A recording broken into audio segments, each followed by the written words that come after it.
So BLM is dead, and let's keep it that way. There are some on the right who want to kind of resurrect it as a bit of a shadow on the wall to act as a slight boogeyman, and they are taking advantage of one particular story right now to do so. It is the story of this woman. I'm going to get this one nice and big up on screen. No, this isn't a scene from the latest horror film that you can find in the cinema. This is the footage, a screenshot taken from the body cam of a police officer in Pennsylvania, or I think somewhere in America, where there was a shooting of this reasonable, sane, very calm, scholarly black woman. Joy Reid got shot. No, not Joy Reid. Okay. Just someone who looks like her. She looks like a Minnie Mouse doll decided to become Chucky. This story is going quite viral at the moment online because this woman is slowly becoming the new face of black activism as we understand it, mainly because of the fact that, look at it. Look at this image. This is a real image of a woman trying to murder a police officer. And I'll show you the footage. If you're watching this on YouTube, we're probably going to have to blur it out for you. But if you're watching on the website, you'll be able to see the footage. If not, you can find it online. And it is pretty terrifying. This is what BLM, NAACP, all of those activist organizations want you to ignore. The fact that this just happens where a police officer will, in this case, go for a mental health check on a woman, and she will just come out with a knife and try to murder him then and there, and he has to defend himself. This is what you've been told to ignore happens for years and years and years. They're all good boys and good girls who didn't do nothing. That's not the truth. But one of the points that I'm trying to make here is that the actual activist response to this, I think, has been blown completely out of proportion by people who want to keep using the BLM name to honestly grift and try and treat them like they're still this enormous political power with great influence. Sorry to break this to you, it's not 2020 anymore. The BLM riots are in the past. The people behind those should still receive punishment, but what happened was BLM, the founders, took all of the money, purchased a lot of real estate with it, and legged it, and the Biden administration, quite notoriously, abandoned them by the wayside. Their financial backers kind of abandoned them as well, and they have been a dead political force for at least 2 years now. Patrisse Cullors has since been doing gold-painted naked performance art. Oh, don't remind me. Very, very strange people.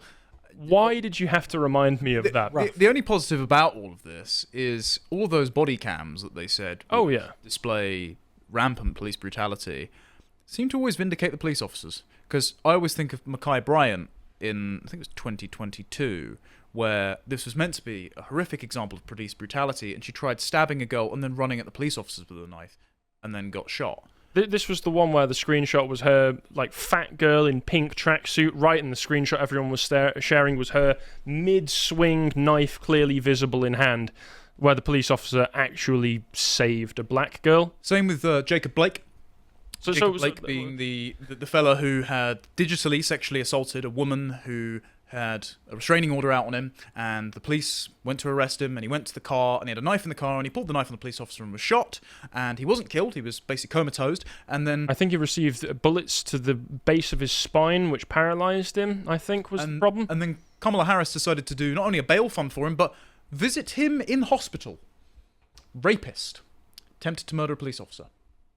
Well, the police were also called out to that, and if you listen to the phone call, the woman who's being assaulted is referring to him by name because he was already a known name to the police officers who were coming to visit because he was just a violent bastard. Anyway, so this woman, Sydney Wilson, who is the subject of this story, Newsweek did an expo on who she was and what was going on with her. She was born in Pennsylvania, lived in Reston. That's why I got it mixed up a little bit. Yeah, Virginia. On her LinkedIn and Facebook pages, she had posted about receiving... Yeah, that's a catfish and a half. That's a pretty terrifying image, I can't lie, right there. And when we see the footage, it's a pretty scary situation to consider yourself in. But anyway, she had posted about receiving a certification in mental health training earlier this year, saying on Facebook, "I'm proud of this. I became certified in adult mental health first aid after 8 hours of necessary training." That's all it takes. 8 hours. That's a one-day course. That's what that is.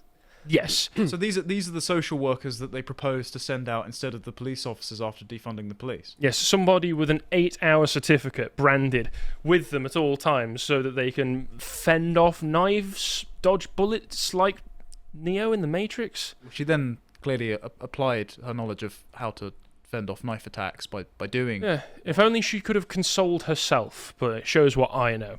And I found the actual Fairfax County Police Department news article discussing what happened at the time. This was the original release published on September 18th, 2024, earlier on this year. On Monday, September 16th, at approximately 10:17 a.m., an officer responded to a residence in the 11800 block of Sunrise Valley Drive for a welfare check. Received a request for a mental health professional to conduct a welfare check on 33-year-old Sydney Wilson, who was reported to be in an agitated state.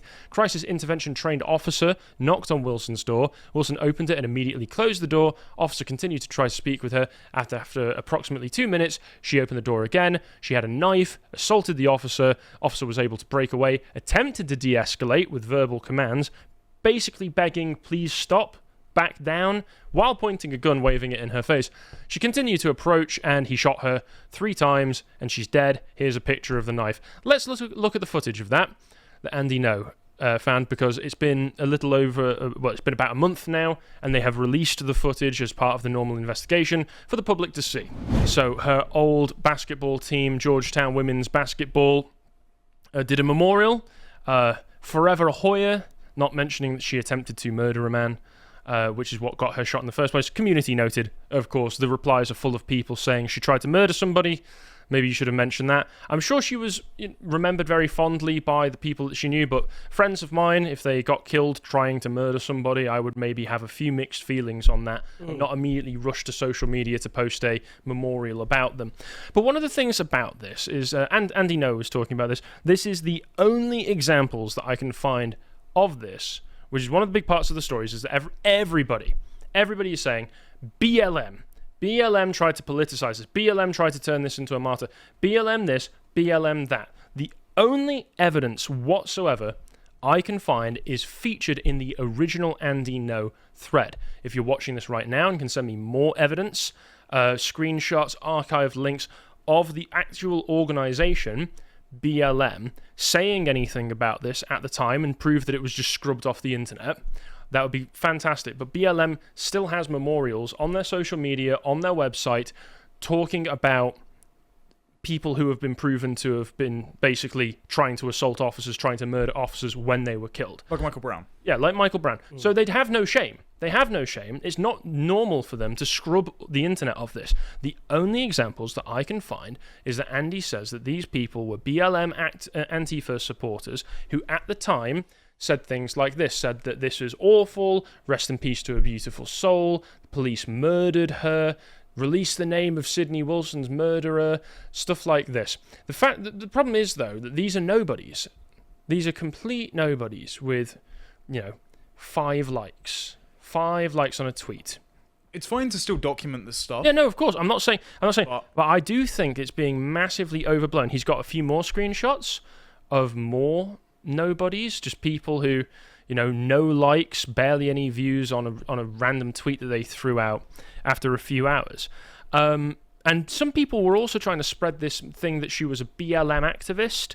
The closest that I can find to that is if on her obituary, which I found online and reported on some other outlets as well, she was a member of the NAACP, which is also a black activist organization, which is much older than BLM as well. So, yeah, this is the kind of activist that the NAACP has recruited, and BLM also recruits these kinds of people for a very, very long time.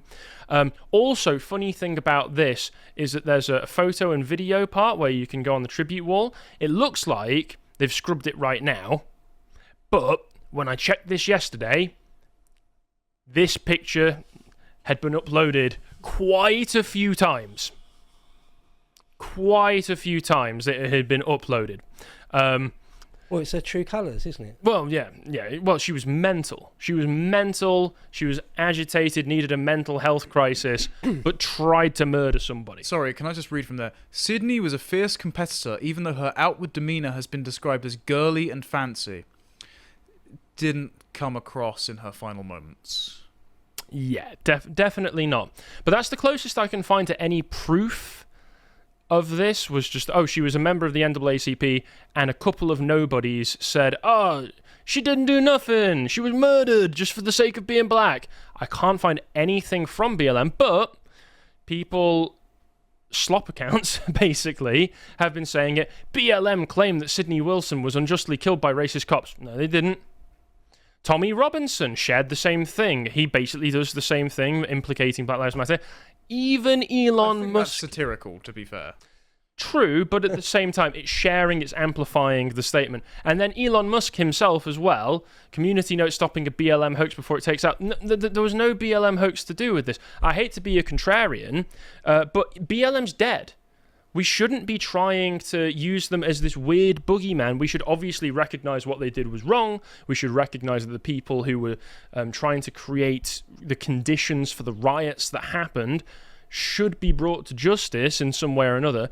But right now, they are a completely dead and useless political force. Again, just to be absolutely sure, I looked for her name on their website, and they've got loads of commemorations of violent thugs and murderers on this website.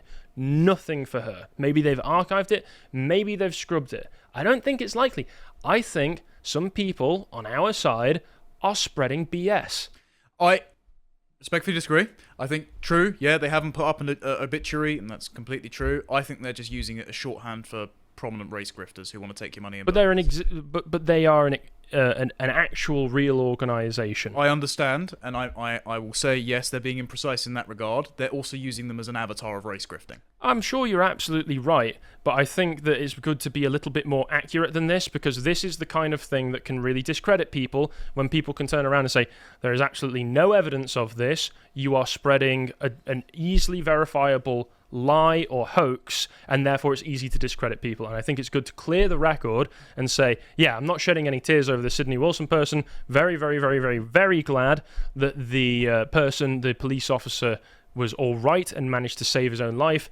Also, thank you very much for this image. This will go down in infamy. But as far as I can tell, other than a few random nobodies, nobody of any importance said anything about this at the time when it was being reported. So, yeah, if we can cut it with the BS, it would make it a lot easier for us all to go about without being accused of being grifters or people spreading misinformation, because it does happen every so often. I think you make a good point, worth making. One small, and I'm not disagreeing with you at all, small caveat I would say is, sometimes it's difficult, though, not to get things wrong. Oh, no. And I just want to make one example. I need to correct myself from about a week ago where I got something completely wrong. There's a bit of footage from the Trump assassination when he got shot in the ear, where you could sort of see the hole appear in his ear, a different angle. And I thought it was real. I didn't really do any diligence on that. I saw that on Twitter or something, thought it was real, mentioned it on the podcast, and someone on Twitter said, actually, that's fake, that's definitely fake. And I said, oh, fair cop, sorry. And I'll try and mention that, I'll try and rescind that on the podcast at some point. Well, so there you go. That's what I'm doing right now. But the point was that was in good faith. There's a difference between getting something wrong in good faith and lying outright, just deliberately trying to make a falsehood. I agree with you. Just in this case, it's actually really easy to verify. Right. In this case, it's really easy to verify, and I'm not going to go out of my way to defend slop accounts. Yeah, no, absolutely. Because they traffic in slop. So I don't think they really care all that much sometimes. But because there is left slop and right slop, isn't there? Oh yeah. But there's quite a lot of right-leaning slop now, it seems. Boosted by Elon himself. Yeah. But anyway, sorry to burst a few people's bubble. I couldn't find... If I'm wrong here, if I'm the one who's wrong here, please send me the evidence. As far as I can tell, I searched far and wide. The only evidence that I could find was the few screenshots that Andy No included on his original post. Nothing else was really there. I hope you appreciated that segment from the podcast, The Lotus Eaters, and if you want to see what else we're up to, you can watch our book club on How They Broke Britain by James O'Brien. Carl, Harry and I basically go mad discussing the ravings of a lunatic, and if you want to see what else we're up to, you can always follow us on Twitter. Thank you very much for watching, and goodbye.